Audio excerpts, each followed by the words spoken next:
ओम नित्य शुद्ध बुद्ध मुक्त वेदांतांबुजभास्करं नमामि योगकर्तां आर्तनाथं वीरेश्वरम्।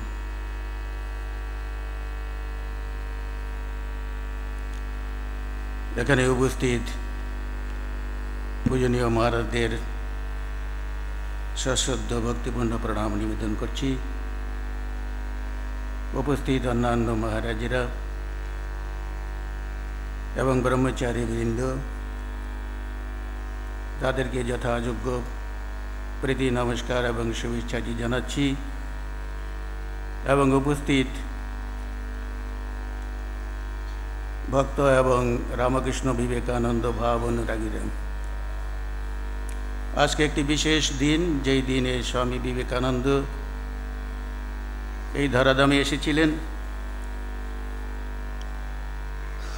বিশেষ করে যে তিথিতে তিনি আবির্ভাব হয়েছিলেন, সেই তিথি আজকে উদযাপন করা হচ্ছে। এই বেলুর মঠ, এই পুণ্যভূমি বেলুর মঠ, যেখানে তিনি নিজে পছন্দ করে এই জমিকে সংগ্রহ করেছিলেন ঠাকুরকে প্রতিষ্ঠা করার জন্য। এবং ঠাকুরকে যেদিন এখানে প্রতিষ্ঠা করেন, সেদিন বলেছিলেন তিনি এখানে বহুজন হিতায় বহুজন সুখায় দীর্ঘদিন ধরে এখানে অবস্থান করবেন। সেই পুণ্যভূমিতে আজকে এখানে আমি স্বামীজি সম্পর্কে কিছু বলার সুযোগ পেয়ে নিজেকে আমি কৃতার্থ মনে করছি। স্বামী বিবেকানন্দ বলতে গেলে প্রথমেই তার গুরু শ্রী রামকৃষ্ণ সম্বন্ধে একটু বলতে হয়, যার থেকে তিনি তার সমস্ত আধ্যাত্মিক সম্পদ লাভ করেছেন।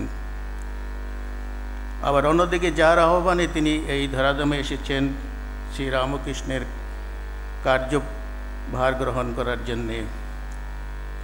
এবং সেই রামকৃষ্ণ সম্বন্ধে স্বামীজির উক্তি, ফুলফিলমেন্ট অফ অল সেজেস। এবং তিনি আরও জোর দিয়ে বলেছেন, the latest and most perfect. Sri Ramakrishna সম্বন্ধে তিনি বলতে গিয়ে আরেকটু বলেছেন, পরস্পরের মধ্যে ভাবের আদান প্রদান ও সমন্বয়ের মাধ্যমে জগতে এক নতুন ধর্মীয় আন্দোলন প্রতিষ্ঠার জন্য তার আবির্ভাব।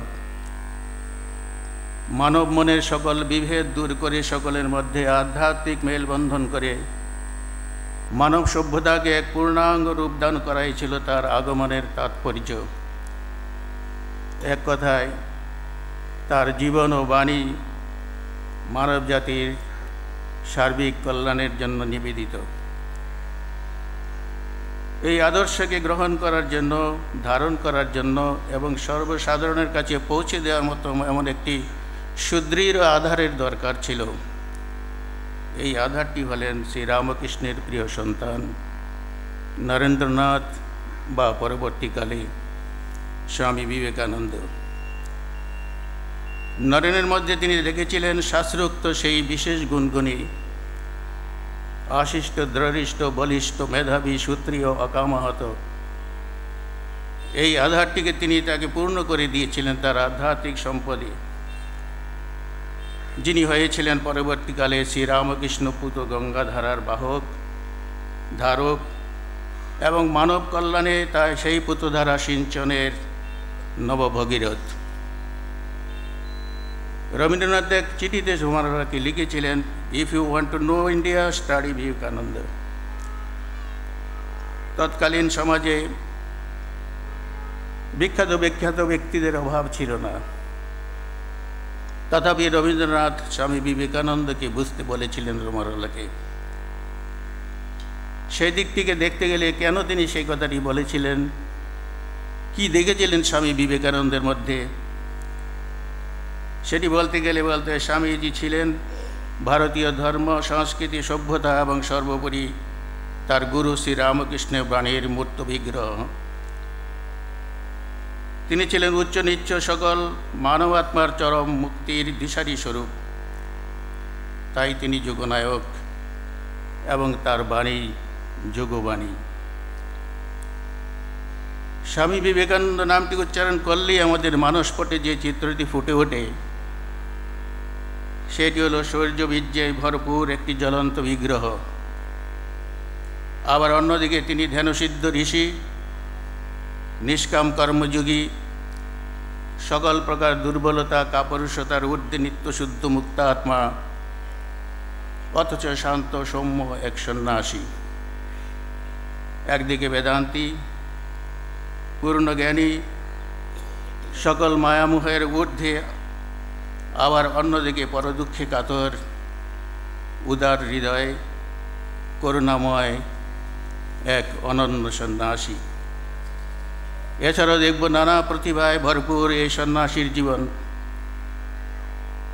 তিনি সর্বত্যাগী সন্ন্যাসী হয়েও একাধারে দার্শনিক, সাহিত্যিক, কবি, সুগায়ক, আবার আচার্য। কত দিকে যে তার প্রতিভা বিস্তৃত হয়ে রয়েছে তা পরিমাপ করা কঠিন। যত দিন যাচ্ছে ততই যেন তার প্রতিভার আরও নতুন নতুন দিকের সন্ধান মানব হৃদয়ে প্রকাশ পাচ্ছে। তাই তিনি নিজেই নিজের সম্বন্ধে বলেছেন, আর একটি বিবেকানন্দই এই বিবেকানন্দের মূল্যায়ন করতে পারবে। তাই তিনি অনন্য। সর্বত্যাগী সন্ন্যাসী হলেও যে বিশেষ দিকটি আমাদের আকৃষ্ট করে সেটি হলো তার দরিদ্র, নিপীড়িত এবং আর্তের প্রতি তার দরদ। তিনি একমাত্র সন্ন্যাসী যিনি দেশের হতদরিদ্র মানুষের দুঃখ দুর্দশা প্রাণে প্রাণে অনুভব করেছিলেন, ক্রন্দন করেছিলেন, তাদের কথা ভেবে বহু বিনিদ্র রজনী কাটিয়েছেন। তার মতো হৃদয়বান সন্ন্যাসী জগতে বিরল। আবার তার প্রতিভার অন্য দিকটি সম্বন্ধে উইলিয়াম হেস্টি বলেছেন, he is an excellent philosophical student. In the whole German and English university, there is not one single student so brilliant as he is. ভগিনী ক্রিস্টিন তার সম্বন্ধে তার স্মৃতিকথা লিখছেন, স্বামী বিবেকানন্দের সঙ্গে কারো তুলনা করা যেতে পারে না। তিনি ছিলেন অনন্য শ্রেণীর, তিনি ছিলেন অন্য এক স্তরের পুরুষ, তিনি ছিলেন জ্যোতিষ্মান সত্তা। ঊর্ধ্বতর লোক থেকে এক বিশেষ উদ্দেশ্য নিয়ে তিনি পৃথিবীতে অবতরণ করেছিলেন। আর শ্রীরামকৃষ্ণ বিবেকানন্দের মধ্যে রেখে গেছেন পূর্ণ মানবের একটি যুগোপযোগী আদর্শ, যা সাধারণ মানুষ নিজ জীবনে তা ধারণ করে জীবনকে উন্নত ও সমৃদ্ধ করতে পারবে। রবীন্দ্রনাথ তার সম্বন্ধে বলছেন, সেটি একসময় উদ্বোধনে প্রকাশ পেয়েছিল, স্বামী অশোকানন্দজিকে লিখেছিলেন। কিছুদিন আগে বিবেকানন্দ বলেছিলেন, প্রত্যেক মানুষের মধ্যে ব্রহ্মের শক্তি। বলেছিলেন, দরিদ্রের মধ্য দিয়ে নারায়ণ সেবা পেতে চান। একে বলি বাণী। এই বাণী স্বার্থবোধের সীমার বাইরে মানুষকে অসীম মুক্তির পথ দেখালো। এ তো কোনো বিশেষ আচারের উপদেশ নয়, ব্যবহারিক সংকীর্ণ অনুশাসন নয়, ছুতমার্গের বিরুদ্ধতা এর মধ্যে আপনি এসে পড়েছে। তার দ্বারা রাষ্ট্রিক স্বাতন্ত্র্যের সুযোগ হতে পারে বলে নয়, তার দ্বারা মানুষের অপমান দূর হবে বলে। সেই অপমানে আমাদের প্রত্যেকের আত্ম অবমাননা। বিবেকানন্দের এই বাণী সম্পূর্ণ মানুষের উদ্বোধন বলি কর্মের মধ্য দিয়ে, ত্যাগের মধ্য দিয়ে মুক্তির বিচিত্র পথে আমাদের যুবকদের প্রবৃত্ত করেছে। তাই দেখব পরবর্তীকালে বিবেকানন্দের বাণী ভারতের সর্বস্তরে ব্যাপক আকার ধারণ করেছিল যুব আন্দোলন এবং স্বাধীনতা আন্দোলন হিসাবে। কিন্তু তার স্বীকৃতি আমরা পেয়েছি বহু বছর পরে। সেই রবীন্দ্রনাথই 1928 সালে তিনি লিখছেন, বাংলাদেশের যুবকদের মধ্যে যে দুঃসাহসিক অধ্যায়ের পরিচয় পাই, তার মূলে আছে বিবেকানন্দের সেই বাণী, যা মানুষের আত্মাকে ডেকেছে, আঙ্গুলকে নয়। আবার স্বামীজির অন্য দিকটি সম্বন্ধে, স্বামীজি ছিলেন সকল ভেদাভেদের ঊর্ধ্বে মহাসমন্বয়ের প্রতিষ্ঠাতা। তাই তিনি কোনো দেশ বা কোনো জাতি বা কোনো সম্প্রদায়ে সীমাবদ্ধ নন। তিনি সবার স্বামীজি। উচ্চ নীচ, ধনী দরিদ্র, পণ্ডিত মূর্খ, ব্রাহ্মণ চণ্ডাল, তিনি সকলের সর্বোপরি তিনি হলেন সেই বৈচিত্র্যের মধ্যে একত্বের মহামিলন ভূমি। পরস্পরের মধ্যে ভাবের আদান প্রদান ও সমন্বয়ের মাধ্যমে জগতের এক নূতন ধর্মীয় আন্দোলনের সৃষ্টিকর্তা স্বামী বিবেকানন্দ মানব মনের সকল ভেদভাবের ঊর্ধ্বে ওঠে সেই এক আধ্যাত্মিক তত্ত্বকে সকলের মধ্যে প্রতিষ্ঠা করাই ছিল তার ধর্মীয় আন্দোলনের একমাত্র উদ্দেশ্য।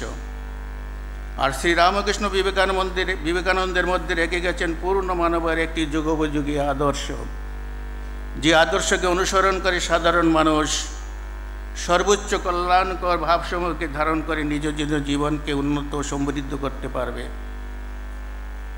স্বামীজি আমাদের কি দিয়েছেন? আমাদের দিয়ে গেছেন দিব্যত্বের আস্বাদ, যা তার প্রকৃত স্বরূপ। তাই বলছেন his soul is potentially divine. উদ্বুদ্ধ করেছেন দিব্য চেতনায়, সাধারণকে প্রতিষ্ঠিত করেছেন সর্বোচ্চ মর্যাদায় দেবত্বে। বলেছেন মানুষকে পাপী বলাই পাপ, বলো অমৃতস্য পুত্রা, তুমি সেই অমৃতের সন্তান। জন্ম থেকেই তোমার মধ্যে সুপ্তভাবে রয়েছে অনন্ত শক্তি, অনন্ত সম্ভাবনা, দিব্য চেতনা। তার উন্মেষ সাধন করে নিজের জীবনকে পূর্ণ করো। তাই বিবেকানন্দের ধর্ম manifestation of divinity already in man, দেবত্বের পূর্ণ বিকাশ সাধন, যা পূর্ব থেকেই প্রত্যেকের অন্তরের ভিতরে প্রতিষ্ঠিত হয়ে রয়েছে। এই পূর্ণত্বে প্রতিষ্ঠিত হওয়ার জন্যই স্বামীজির আহ্বান, উত্তিষ্ঠতে জাগ্রত প্রাপ্য বরান নিবেদত। লক্ষ্যে না পৌঁছানো অবধি সংগ্রাম করে যাও, আন্তরিক চেষ্টা কখনো বিফল হবে না। বিবেকানন্দ আদর্শে নিবেদিত প্রাণেরও বিনাশ নেই, তা কখনো বিফলে যাবে না, ভুল করে দিলেও যাবে না। তিনি বলছেন, I want to worship human soul in human body. Swamiji আমাদের শিখিয়েছেন জীবজ্ঞানে শিব সেবার মন্ত্র। জীবই শিব, জীব সেবাই শিব সাধনা শ্রেষ্ঠ সাধনা। এই সাধনার মধ্যে কোনো আড়ম্বরের দরকার নেই। যে যেখানে আছে সেভাবেই এইটি সাধন করতে পারে এবং তার মধ্যেই ব্যক্তি, সমাজ, রাষ্ট্র তথা সমগ্র বিশ্বে শান্তির পরিবেশ স্থাপন করা সম্ভব। এটি কার্যপরিণত বেদান্তের রূপ। সর্বজীবে সর্ববস্তুতে সেই পরমেশ্বরকে অনুভব করে তারই সেবা পূজা করে নিজের জীবনকে সার্থক করা। আমরা কৃতার্থ যে যিনি সর্বনিয়ন্তা, সর্বলোকের স্রষ্টা, রাজরাজেশ্বর হয়েও তিনি দুস্থ রূপে, দরিদ্র রূপে, আত্মরূপে আমাদের সেবা নিতে আমাদের সামনে উপস্থিত হয়েছেন। যিনি স্বামীজির সেবা ধর্মে নিজেকে নিয়োজিত করতে পেরেছেন, তার জীবন ধন্য। স্বামীজির জীবনের আরেকটি দিক যা তার মনে প্রাণে মিলেমিশে একাকার হয়ে রয়েছে, তা হলো তার ভারত প্রেম। তাই তিনি বলতে পেরেছেন সেই ভারতবর্ষ, তার যে স্বপ্নের ভারতবর্ষকে তিনি মানস নয়নে দেখেছেন, তাকে তিনি বলছেন, if there is any land on this earth that can lay claim to be the blessed Punna Bhumi, I can assert that it is India, our motherland. তিনি আরো বলেন, this is the motherland of philosophy, of spirituality, and of ethics, of sweetness, gentleness, and love. India is still the first and foremost of all nations of the world in this aspect. যদি তার জীবন ও বাণীর দিকে একটু গভীরভাবে তাকিয়ে দেখি, তাকে দেখব তার জীবনটি যেন ভারতীয় ধর্ম, সংস্কৃতি, সভ্যতা ও কৃষ্টি পূর্ণরূপে বিরাজিত হয়ে রয়েছে। ভারত ভ্রমণকালে তিনি আবিষ্কার করেছিলেন ভারত আত্মাকে। পথে প্রান্তরে চলার পথে তিনি থেকেছেন রাজপ্রাসাদে, দরিদ্রের কুটিতে, চাষির লাঙ্গলের পাশে, মিশেছিলেন শিক্ষিত, অশিক্ষিত, ধনী, দরিদ্র, মুচি মেতর থেকে সর্বস্তরের মানুষের সঙ্গে। তিনি ভারতের অন্তরাত্মাকে আবিষ্কার করেছিলেন তাদের সঙ্গে মিশে তার দিব্য দৃষ্টি দিয়ে। তাই তার ভারত দর্শন হয়ে উঠেছিল জীবন্ত ও প্রাণবন্ত। তার মানসপটে ভারত আত্মার অন্তরের কথা, তার শাশ্বত ধর্মের কথা, তার অপরিসীয় বেদ বেদান্তের কথা, ভারতের জ্ঞান ভাণ্ডারের কথা তথা ভারতের চিরন্তন সভ্যতার কথা যেভাবে ফুটে উঠেছিল, তেমনভাবে আগে কারো মনে সেইভাবে প্রকাশ পেয়েছিল কিনা বলতে পারি না।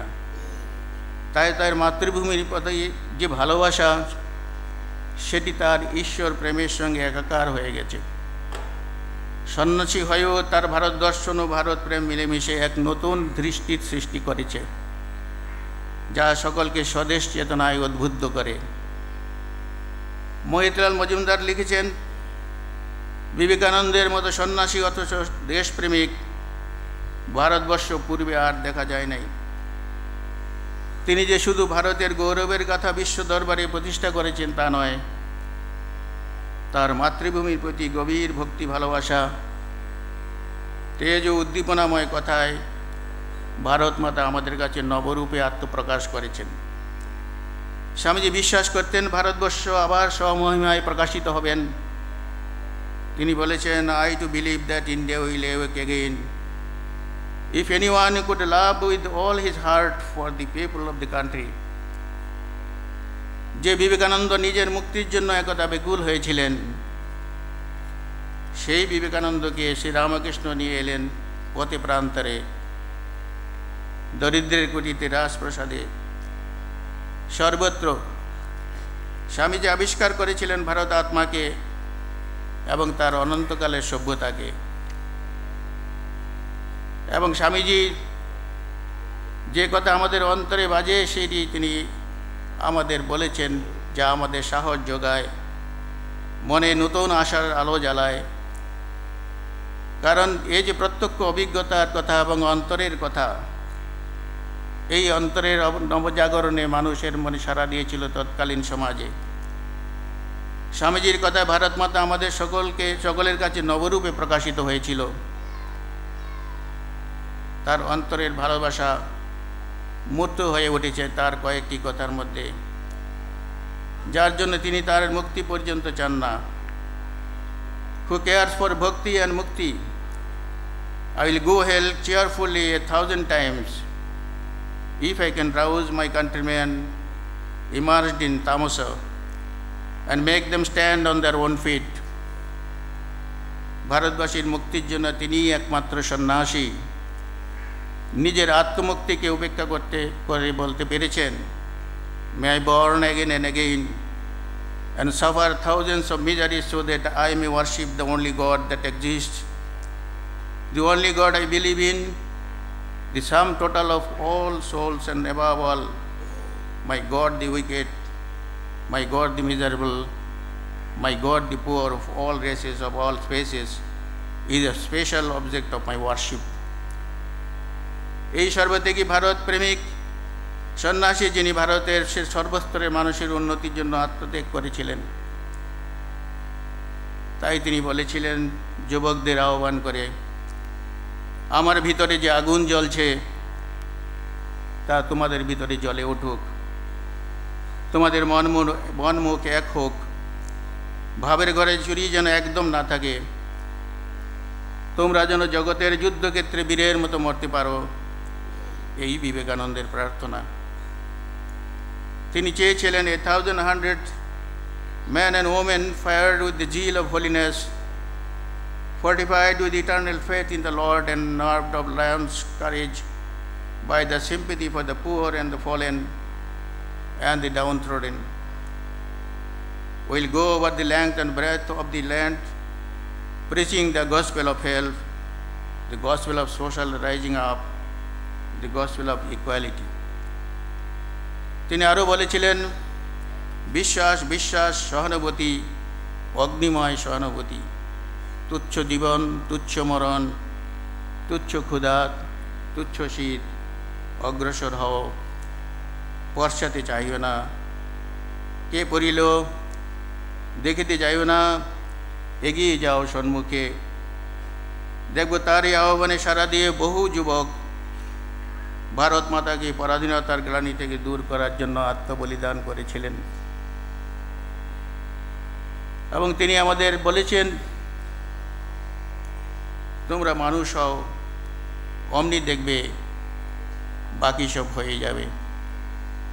সেই চরিত্র বলের উপর তিনি জোর দিয়েছিলেন। তিনি চেয়েছিলেন কতিপয় চরিত্রবান মানুষ যারা এই দেশকে এগিয়ে নিয়ে যাবে, ভারতবর্ষের ঐতিহ্যকে পুনরুত্থান করবে, সকলের সামনে সেই ভাবাদর্শকে প্রতিষ্ঠা করে এক নতুন ভারত গড়ে তুলবেন। তার এই জীবন শাশ্বত জীবন। তিনি নিবেদিতাকে চিঠিতে যে লিখেছেন যে জগৎ দুঃখে খাক হয়ে যাচ্ছে, তুমি জেগে উঠো। স্বামীজির বাণী শুধু কেবলমাত্র নিবেদিতার জন্য ছিল না, এ ছিল অনন্তকালের চির আহ্বান। যেখানেই মানুষ এই বাণীর সাড়া দিবে, সেখানেই তার প্রাণে বেজে উঠবে নতুন জাগরণের বার্তা, নতুন জাগরণের আশ্বাস। এবং সেই আশ্বাসের মধ্যেই মানুষ সমস্ত দুর্বলতা কাপুরুষতার ঊর্ধ্বে উঠে নিজের আত্মমুক্তির দিকে এগিয়ে যেতে পারবে। নিজের আত্মমুক্তির মধ্যে সে শুধু নিজেকেই উদ্ধার করবে নয়, সে জগতের সঙ্গে একাত্ম বোধ করে বিশ্ব আত্মার সঙ্গে মহামিলনের সমন্বয় ঘটাতে পারবে, যার দ্বারা আজকের এই সমাজে আমরা যে পরিবেশের মধ্যে রয়েছি, যে হানাহানির দেখছি চারিদিকে, সেই হানাহানির ঊর্ধ্বে আমরা আমাদের জীবনকে নিয়ে যেতে পারব। একটি শান্তি এবং সমৃদ্ধময় ভারতবর্ষ আমরা সৃষ্টি করতে পারব। স্বামীজি ঊনবিংশ শতাব্দীতে এসেছিলেন যখন সমাজের ভিতর ছিল এই বিশৃঙ্খলতার অন্ধকার। সেই সময় এসেছিলেন বহু বিদগ্ধ ব্যক্তিত্ব, তার ভিতরে ছিলেন সমাজ সংস্কারক তথা নতুন ধর্ম প্রতিষ্ঠার ধর্মীয় আন্দোলন। সেই সময় এসেছিলেন শ্রীরামকৃষ্ণ এক অখ্যাত অজ্ঞাত গ্রামে, যেখানে কলকাতার এই সভ্যতার যে আবহাওয়া তা সেখানে প্রবেশ করতে পারেনি। তারই কিছুকাল পরে স্বামীজি এসেছিলেন এই কলকাতা শহরেই। আর এই দুইয়ের মিলনের মাধ্যমে যে নতুন ভাবাদর্শের সৃষ্টি হয়েছে, সেই সৃষ্টি ঊনবিংশ শতাব্দীর সেই কোলাহলময় জীবন থেকে আমরা বিংশ শতাব্দী উত্তীর্ণ হয়ে একবিংশ শতাব্দীতে এসেছি। যেই শতাব্দী প্রযুক্তি এবং বিজ্ঞানের অগ্রগতিতে চরম দিক দেখাতে পেরেছে, মানুষকে বিভিন্ন সুযোগ এবং সুবিধার আশ্বাস দিয়ে এসেছে, কিন্তু মানসিকতার দিক থেকে আমাদের কি সেই ভাবনার উদয় হয়েছে? আমরা কি সেই মানুষ হিসেবে নিজেকে প্রতিষ্ঠা করতে পারছি? কাজে বহির্জগতে যত কিছুরই উন্নতি হোক না কেন, যতক্ষণ পর্যন্ত না অন্তর্জগতের উন্নতি সাধিত হচ্ছে, ততক্ষণ পর্যন্ত আমরা শান্তিময় পরিবেশে কোনো অবস্থাতেই থাকতে পারবো না। চারিদিক থেকে যতই আশ্বাস আসুক না কেন, যত সুবিধাই আসুক না কেন, যত সুযোগই আসুক না কেন, নিজের আত্মমুক্তির জন্য যা দরকার, নিজের চরিত্র গঠনের জন্য যা দরকার, সেটিকে আগে আমাদের জীবনে নিতে হবে। যা স্বামীজি তার নিজের জীবন দিয়ে তা দেখিয়ে গেছেন। এবং স্বামীজি হরি মহারাজকে বলেছেন, হরি ভাই, এইবারে ছেলে মেয়েদের জন্য এমন একটি পথ রেখে গেলাম যাকে অনুসরণ করে তারা সহজে আত্মমুক্তি লাভ করতে পারবে। সেই আত্মমুক্তির পথকে তিনি নিষ্কাম কর্মের পথ বলে নির্দেশ করেছিলেন। এবং স্বামীজি সারা জীবন সেই দুঃখের মধ্যেই কাটিয়েছিলেন। মানবাত্মার যে দুঃখ, সেই দুঃখ দূর করার জন্য তিনি সারা জীবনই সেই বেদনা অনুভব করেছিলেন। দ্বিতীয়বার আমেরিকা থেকে যখন তিনি ফিরে এসেছেন, বলরাম মন্দিরের সেই বিখ্যাত হলঘরের দক্ষিণের বারান্দায় দাঁড়িয়ে তিনি একটি গান গাইছিলেন, মীরার ভজন। সেই গান গেয়ে তিনি দুই ধারায় চোখেতে জল পড়ছিল, সেখানেও সাক্ষী ছিলেন স্বামী তুরীয়ানন্দ। সেই গানটি ছিল দর্দ না জানে কই ঘায়েলে কি ক্ষত, ঘায়েল জানে ওর না জানে কই। স্বামীজির হৃদয়ে যে ক্ষত বিক্ষত হয়েছে, মানুষের দুঃখ কষ্ট যন্ত্রণার সাথে যে ঘায়েল হয়েছে, যে সেই বেদনা সেই অনুভব করতে পারবে যার হৃদয় তেমন বিশাল হয়েছে, যার হৃদয় সেই দুঃখকে অনুভব করতে পেরেছে, যার হৃদয় সেই বোধে বোধ করতে পেরেছে। সেই বোধ স্বামীজির জীবনে এসেছিল এবং সেই বোধের দুঃখেই তিনি তার সারা জীবন ব্যতীত করেছেন এবং মানব উত্তরণের যে পন্থা তিনি নির্মাণ করেছেন, সেই নির্মাণই আমাদের নতুন পথের দিশা দেখাবে, নতুন আলোর সন্ধান দেবে, জগৎকে নতুনভাবে জাগাবে, নতুন মানুষকে সে তৈরি করবে, যেন সেই আদর্শকে নিজের জীবনে নিয়ে মানবাত্মার পূর্ণ বিকাশ করা সম্ভব হয় এবং আমরা আমাদের এই মানব জীবনকে ধন্য করতে পারি। স্বামী বিবেকানন্দের যে জীবন, সেই জীবনই হচ্ছে মানব মুক্তির একমাত্র উপায়। আজকের এই বিশেষ দিনে এই পবিত্র বেলুড় মঠ প্রাঙ্গণে তার সম্বন্ধে কিছু কথা বলতে পেরে আমি নিজেকে কৃতার্থ মনে করছি। সকলকে প্রণাম, নমস্কার।